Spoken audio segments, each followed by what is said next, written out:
Matondo mingi bandeko balandi ya Tata Ngunza TV yambo ya maso bongo to pesa longonia mokakozwa matondo na tataki ya likolo na se na bondingo na ye ezanga ndelo mpo na biso bayindo atondiseli mabele efandaki bakoko ba biso elengaki na Afrika sorti nyonso ya bomengo ya minere nzete ya sorti nyonso pe nyama ya olenge nyonso pe mai ya malonga pe mbisi na kati mupepe ya kitoko koleka matondo na tata pe akanisaki susu kotindela biso ndambu na ye kati na biso wapi oyo abengamaki na kombo afumuki mbango na ntongolo botata mokili na biso waye kozongisa biso na nzela oyo elingaki tata pamba te badongolo miso babongisaki bana bayindo nzela basysteme nyonso oyo baimpozaki na Afrika matondo mpe bongo nayaki mpavita elenge mama awo andimaki atumbama na moto mpona bilaka ekokisama ya koya ya mfumuki mbango matondo na bakoko na biso batikeli biso loposo ya kitoko malamu koleka loposo moyindo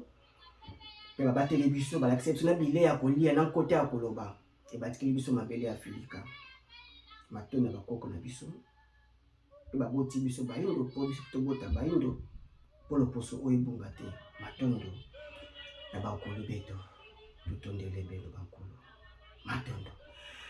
matondo mingi na bino bana bilaka boya kolanda biso na kati ya Tata Ngunza TV lelo bongo toye le 17 ya calendrier ya bapaya greco-romain oyo lelo le 17 donc na mois ya yambo 2023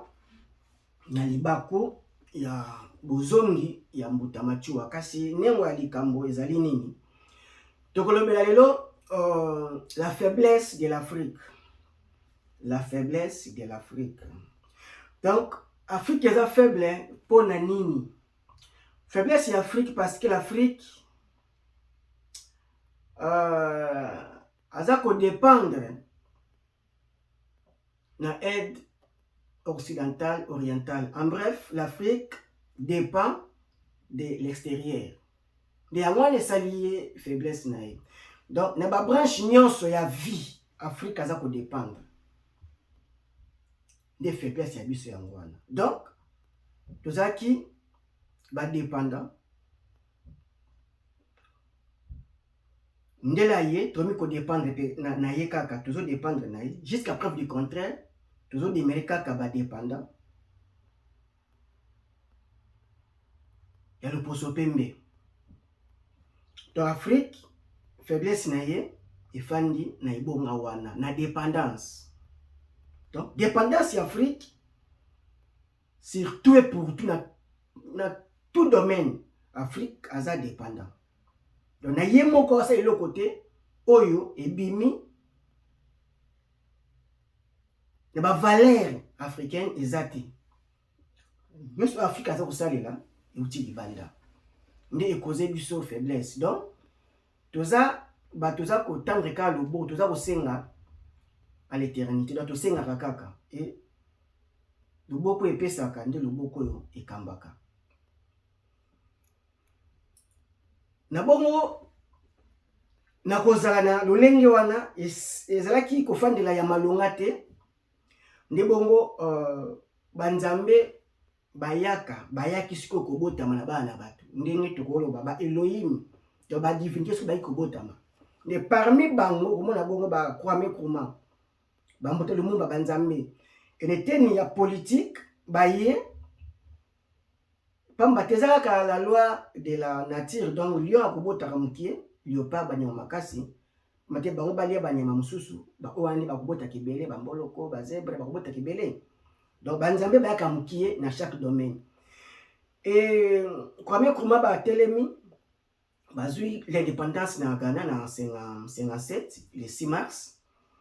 Nde na discours wana esalaki eke abengaki ba révolutionnaire nzambe na biso neteni ya Congo, teni ya politique Mbuta Lumumba esu ko bakisa makanisi ya révolution kati na ye na elembo ya azalaki nango ye bongo ya tolobeli le 17 oyo aboyi dépendance ya bana Congo pe Afrika epa akende kuna na Accra akende bongo koyoka l'indépendance eza bongo cadeau te eza mérite eza droit il faut to conquérir il faut to zwa yango ilera ye abosi su kotala na sima so ekobeba to bongisa lobi mais azaki na niveau d'étude élevé te makasi ndenge lelo ba diplôme nyonso ya bapaya ba africain si ba décrocher nyonso mais ba koka te ata la moitié ya oyo Mbuta Lumumba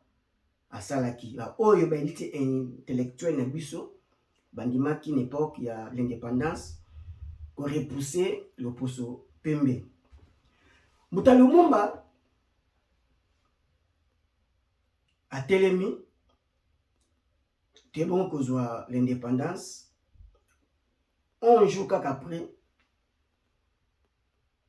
Belge na sima ya Moïse Tshombe sécession katangaise et bon kosalama KCN pe lokola pona baye balobaka ete fa to fanda na Belge na loposo pembe après sa biso indépendance na bon vouloir na jusqu'à 1980 si seulement si pona nini susu ye moko tozui l'indépendance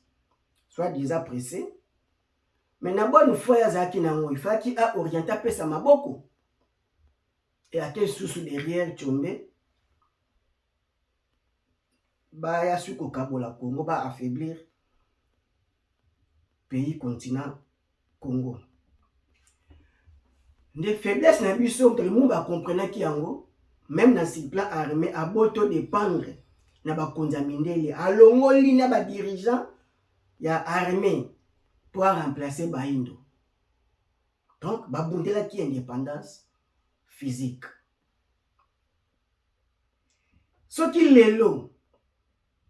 62 ans banda bazongi Mbuta Lumumba mokila molimo 63 ans banda Congo ezui indépendance donc tout na âge ya mutu déjà zo déjà bakoko akoli déjà akomi mature akomi capable asala na o aligné na vie na ye pona bolamu na ye mutu ya 63 ans papa to maman ça ya 63 ans a déjà yakomi kokela et ça bota ya bakoko de bototi kotalisa soki lelo Mbuta Lumumba azongi na mosuni akoyoka pasi pe maona sacrifice oyo bandimaki elite ilwana nyonso po bandima vie na bango ekende ndenge ekende libongo na jeune âge moins de 40 ans 33 ans bakei pena kobundela indépendance ya Congo pe Afrika banzambe na biso na Afrika mais to trahir yango quelque part tu comprenais que l'indépendance c'est l'indépendance spirituelle l'indépendance morale l'indépendance spirituelle c'est la liberté de penser lelo Afrique azo dépendre d'un système éducatif occidental to dépendre yango eza pépinière eza ko bimisa ka ba incapable eza ko bimisa ba marionnette eza ko bimisa batu ya kolemba eza bimisa batu par défaut to continuer kaka na boulangerie oyo emisaka mapa futi mapa kozika to continuer kaka nango donc faut changer fou to régler fou na ndenge ilongo bani po ebimisa ba mapa ya malonga mbuma nini bozobwaka na mabele zobota kaka mbuma nzete nango na suki ebota mbuma ya kopola donc c'est que mbuma na eza mabe et Afrique ça va dépendre en tout et pour tout et base nango système éducatif lokola na toujours dépendre na système éducatif occidental ya kimopaya tokobimisaka kaka baélite intellectuelle oyo bakozala ba incapable ya korenverse tendance mpo moto oyo atangisi yo apesi yo programme scolaire ayebi ndenge okosuka. Tokosuka kaka baréparateur, tokosuka kaka ndenge tozosuka kaka boye tokontinue kaka kozala ba ingénieur ya papier na biki, kozala kaka batangi mibeko to kaka kofaire interpréter baloi oyo déjà esalami prêt à porter na ba-occidentaux. Donc il faut te mettre fin nango pamba te ya faiblesse Afrique eza indépendance extérieure ba domaine nyonso. Yango komona ete Fumuki Mbangu déjà na 1921 déjà alobaki l'indépendance qui pointe ya Kimpeve. Donc il faut te banda na indépendance spirituelle. Mais lokola indépendance politique donc physique ezwamaki mais ezwamaki nango te et Afrique azo continuer na système éducatif oyo esali vision du monde lolenge l'Occident azomona mokili et apesi moto moyindo manette amona mokili différemment. Donc moto moyindo aza komona futur ya mokili lolenge l'Occident akomeli a programmer amonela. Nde na bongo lokola banzambi bazobotamaka e bakosila te koya kobotama kati na bana na bato. Nde moko lisusu abotami banzambe so bazongi babotami na eteni ya Côte d'Ivoire. Ye a comprendre dépendance oyo ya libanda na système éducatif nde eza pépinière ya échec ya Afrique. Neza liziba ya mai oyo ya mabe oyo tozomelaka eza kopesa biso maladi ezobomaka biso nde a changé bongo source ya mai ya komela. Asali école na nouvelle donne oyo eza ba valeur africaine na kati eko permettre Afrique ebima to le mona dépendance occidentale. Mais moi to tia volume ezate parce que système oyo tosalela ya YouTube oyo eza ba pa tout dépend bako ndima te to lekisa ngo bongo et puis eza na ba logo na bango to kotia yango sans son pour permettre bino botala kaka bomona ndenge wapi nza wala aza pena nzambe pona kosala eloko la faut être nzambe pe ya abotami kati na bato bazo former ba jeune ya lobby oyo ba ko faire face Afrique lobby na bana ya luposo mosusu lobby pour Afrique lo na dépendance tozongeli bino to landi ndeko oyo asali école na Côte d'Ivoire to landi baso pas adéquate au développement de notre pays. Le système Fanga School, il est différent de l'ancien système. C'est les deux qu'on a combinés.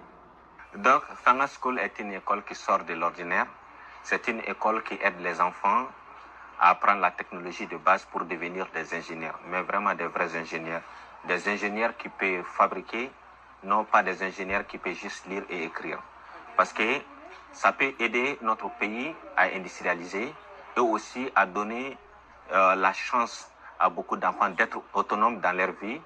et aussi s'épanouir. La différence entre l'ancien système et le nouveau système de Fanga School, le nouveau système de Fanga School, ils apprennent l'école générale et aussi l'école technique. Parce que ce que nous avons constaté dans l'ancien système, depuis 60 ans, nous étudions, mais nous ne pouvons pas fabriquer les 20% de ce que nous consommons. Ce qui est un échec pour l'ancien système. C'est la raison pour laquelle le Fanga School a vu le jour. Pour aider les enfants à s'intégrer et à contribuer au développement de notre pays, en les apprenant dans les techniques de base et aussi en leur formant de la technologie. Mais pour qu'ils deviennent vraiment des vrais ingénieurs, pas des ingénieurs qui ne peuvent pas fabriquer, qui ne peuvent pas contribuer à notre développement. Donc, pour cette raison, nous avons créé 6 filières à l'école Fanga. Et ces 6 filières, on a ces manques aujourd'hui au Mali. Par exemple, si nous parlons de l'agro-pastoral, il y a beaucoup de jeunes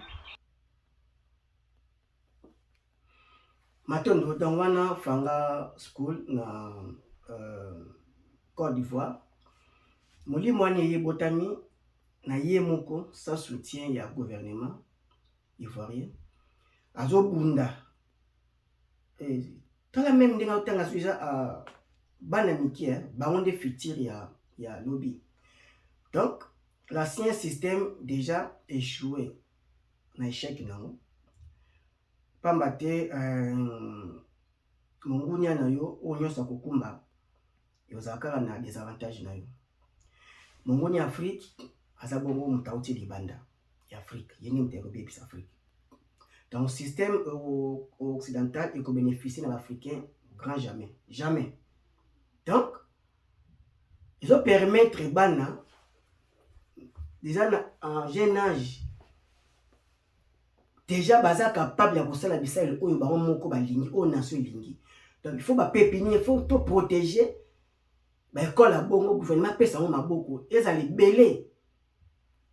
mais pas si paiement parce que ba capita ya prison bazo sala volonté na bango mais volonté ya ba libanda ya prison ba dirigeant na bango oyo bango baza en liberté capita prison yemo ka habité kaza aza prisonnier mais ba PC ba moi ba privilège ya mike ye ba dirigeant na sudinga bazali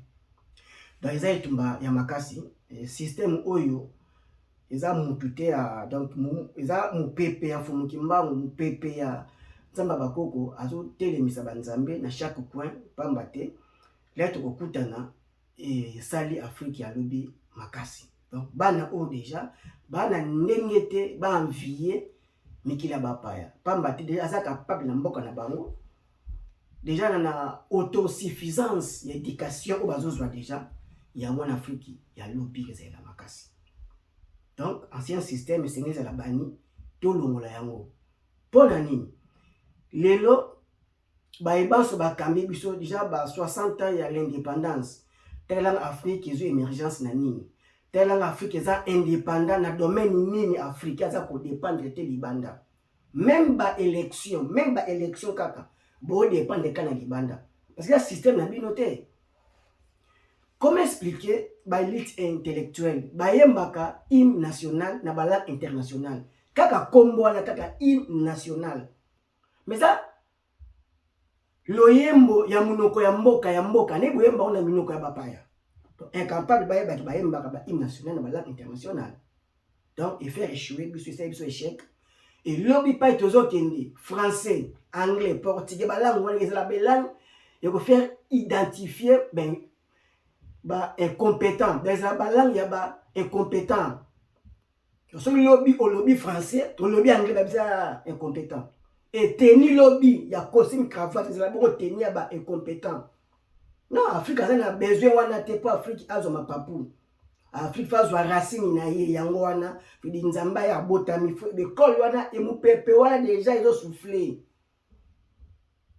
matunu tlandi susu école moko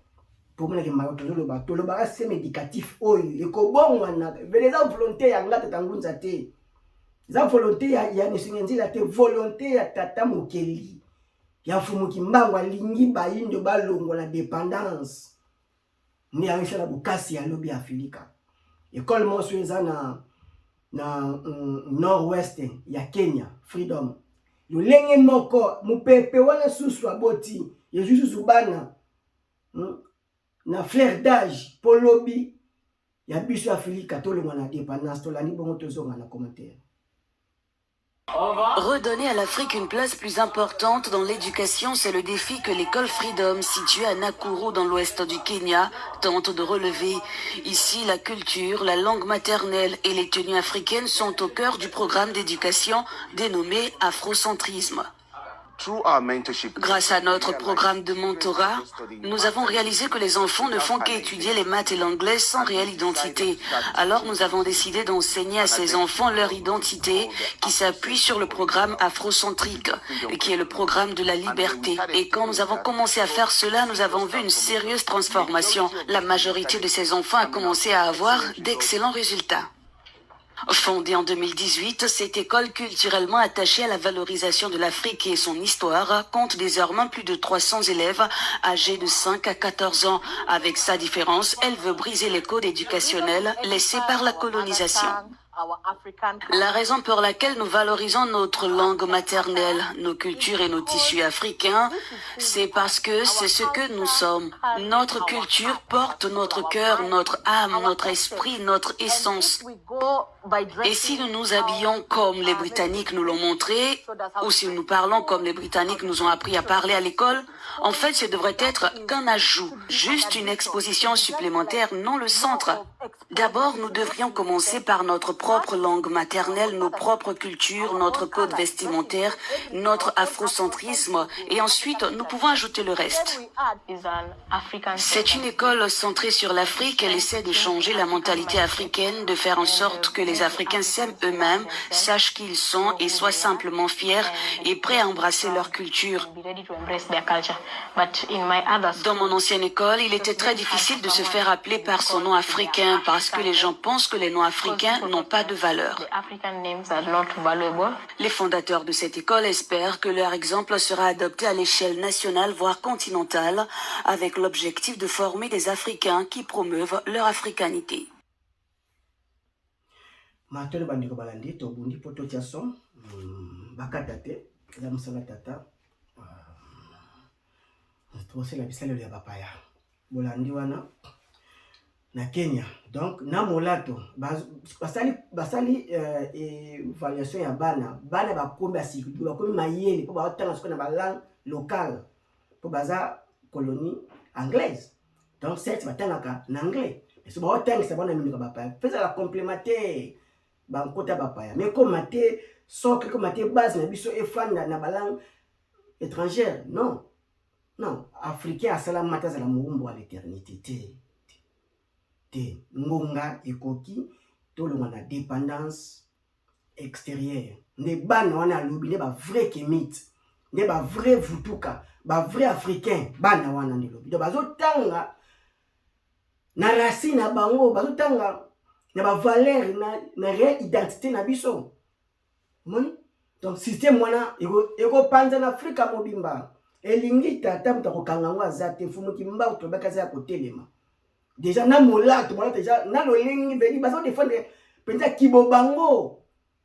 moni. Déjà ancien système et corrompt déjà batu et batu babeta katolo na ba diplôme universitaire autant diplôme bazu mais ça babeta tolo na bonne marche ya mboka na ba valeur na ba savoir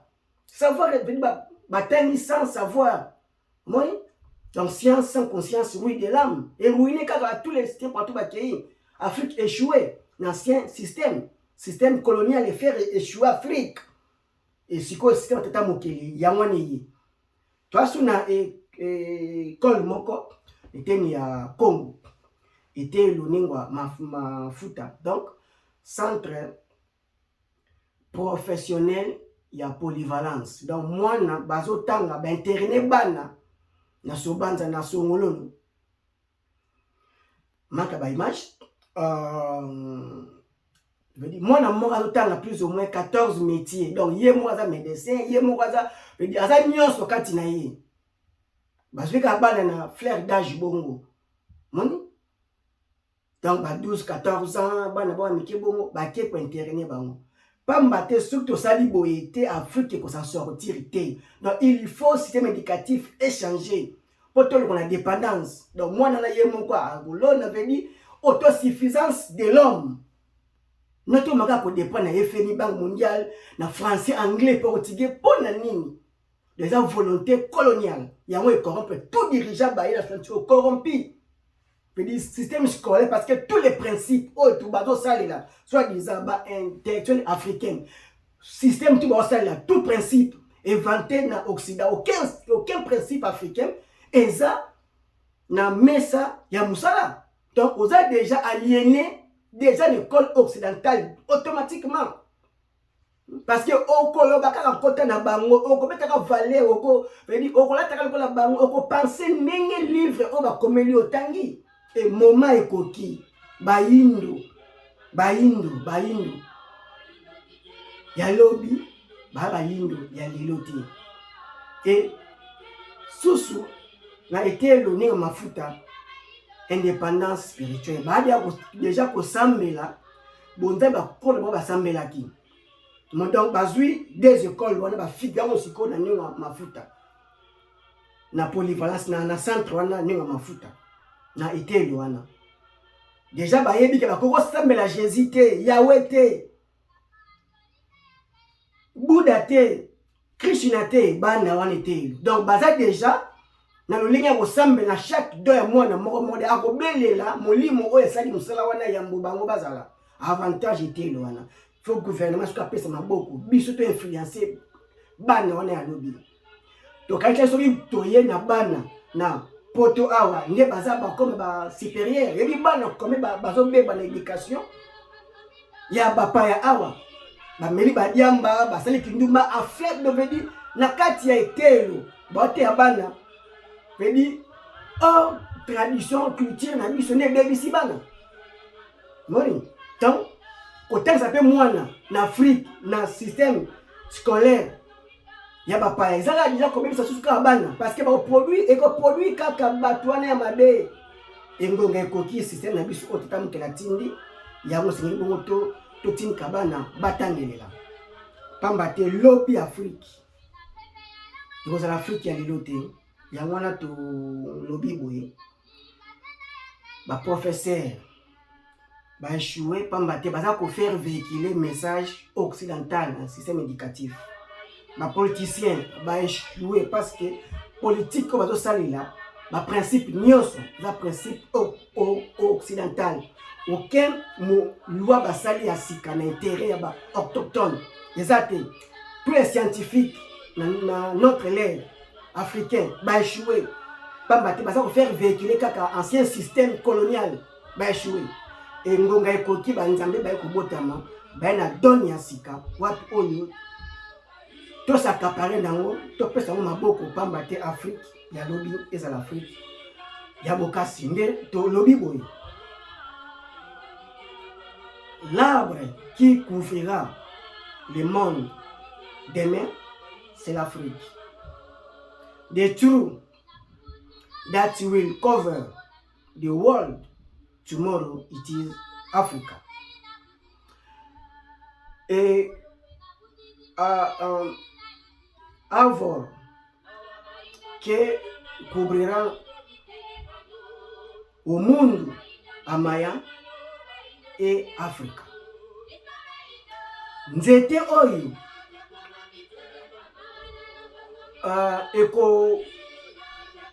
eko bomba mokili lobi nzete wana kombo nango Afrique na ba branche na ye na ba feuille na ye akobomba Afrique lobi fumu kimbangu mukolo ba africain pe mukolo Afrique matongo.